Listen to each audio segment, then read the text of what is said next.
So seeing that this is a van build on a very tight budget, I want to save on any kind of materials. I'm doing the work myself. I've got access to near enough everything I need for the floor and bed structures. So this is very high impact foam, which is going to be the insulation for the floor. I've got access to decent woods for the size for the bed to land on, and as much wood as I can take from here. And this was free wood. Some of it's wet, I'm getting all the best bits, but that saved me a lot of money because wood isn't that cheap. I think battens 2B1 at B&Q are about £9. Why? Money for old rope, I say. One man's rubbish, another man's treasure. Right, so this floor is going to cost me, I'm going to get some heat barrier, you know, the silver stuff to put over all the floor. But what will be going down is the foam. I'm getting the ply sheets at £6, 24 quid for the MDF, for the full floor. £15 for the insulation. Heat shield will be £20, so that's 35. And then the sheets will be 24, 35, about 55 quid for the floor. And then the vinyl on top, which I haven't done that yet, I haven't priced it up, but I'll be getting a cut off from somewhere or a marketplace. We'll keep an eye on the price, and I'll update prices of everything on the way, and then we'll do a big total price of install at the end. The only thing with having pallets is that you're going to have to break them down. But is it worth the extra money? I'm not too sure. So all this wood is going to be structural, so it's not going to be on show. It's not going to be on show. It's going to be hid. So I'm going to save money on stuff that I can. Everything on show will be maybe not brand new, but like who's bought too many and they put it on marketplace, stuff like that. Still got quite a bit to go. Yeah, I'm knackered. I'm gonna get it done. I'm gonna get it done now. This is the thing as well, when I'm out in the wilderness and I'm collecting wood and that, I'm not gonna use a chainsaw. I see a lot using chainsaws and mechanical stuff. I'm gonna just get a big buck saw. I've got one here somewhere.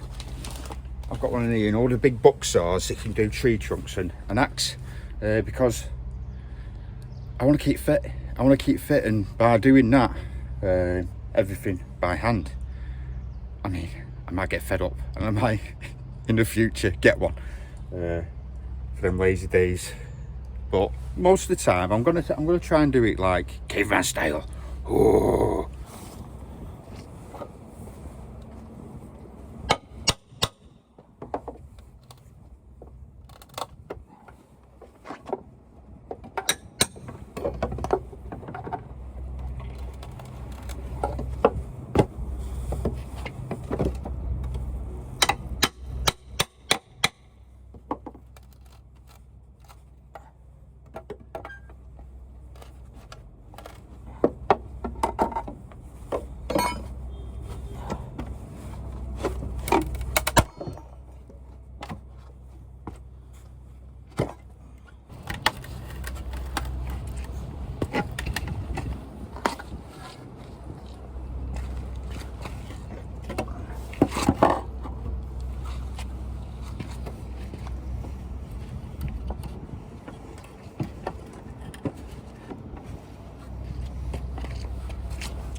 Just a little update on the painting of the van, as I don't want a big bright red bus. Now the colour contrast that I use on the videos, it actually makes it it subtles it down a bit. It doesn't look as bright on the video. It's because of the colour grading I use, but it really is bright. It's near enough pink.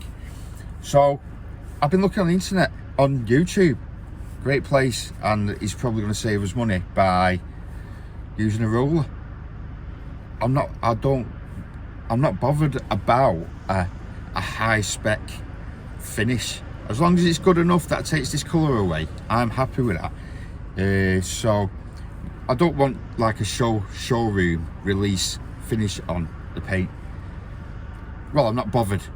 I would take something that's decent enough, which is a lot cheaper. So we're going to use a roller, a small roller, and I'll be getting a dark grey, I'm thinking, going for, because I've been on some sites and a lot of people are going for that green. So we're going to go grey and black, and as you can see, I only wear shades of grey, black, so I can stand next to the van and nobody will be able to see me. Right, so I've got a 110 volt transformer with my jigsaw. Let's see if that's 39 watts.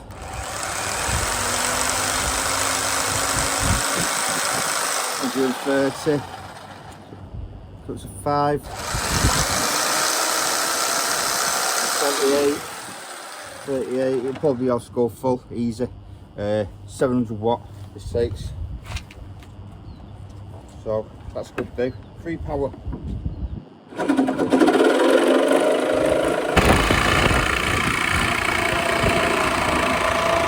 Now it's definitely not got as much power as if I had it plugged in at the mains at the 230, 240.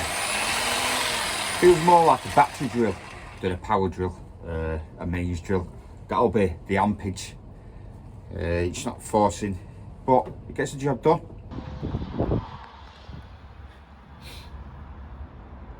I do see a lot of people putting noggins in between.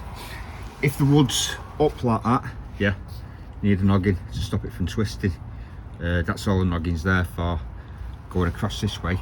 But if the flat, that's not going to twist. Yeah, there's no need to put noggins in unless the height is greater than the depth, should we say, you know. But if the distance across is bigger than the height, you're okay. But the other way around, if the distance across is smaller than the height, then you need noggins. Just putting the membrane down, and a lot of people do say you got to have it totally sealed, but I'm going to have it so that if anything, any water does get in, somehow it can get back out.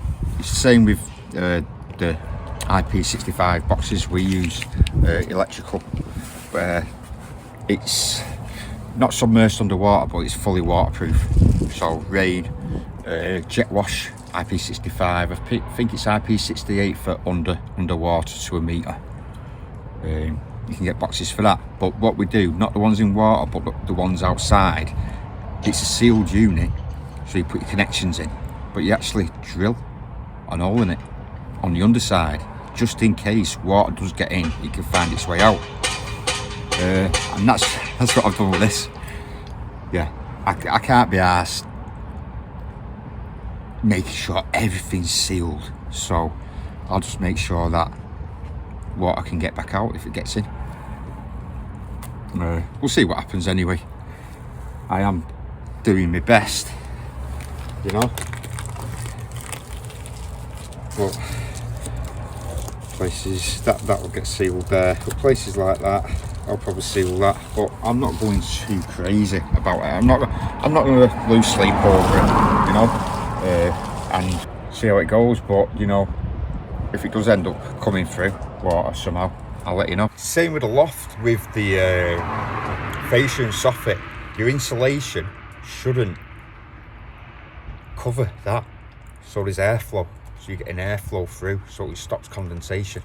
If you block that vent on both sides, you will get condensation in a loft because of heat, moisture getting in through the roof. So that's why they're left open at the eaves and at the fascia and soffit where your gutter is.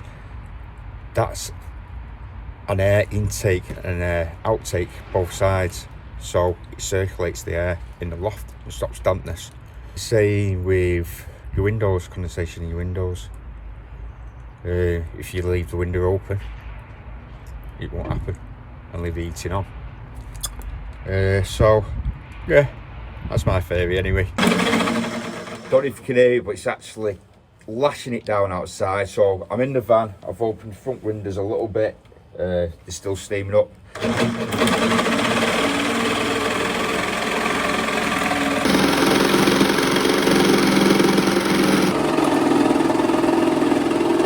So all the wood I picked up, the smell of it, it's all above me here. There's some decent bits which I will keep, but I'm going dropping it all off. I'm going to the tip, I'm going to get rid of it. The smell is just too much, and I don't want damp wood behind me silver lining, if you know what I mean. So that was a bit of a wasted journey, going all the way over there, pulling them pallets down. What have I actually used? What have I actually used? I don't think I've used 2 pieces. There's still some clean stuff which I will keep, but most of it's going.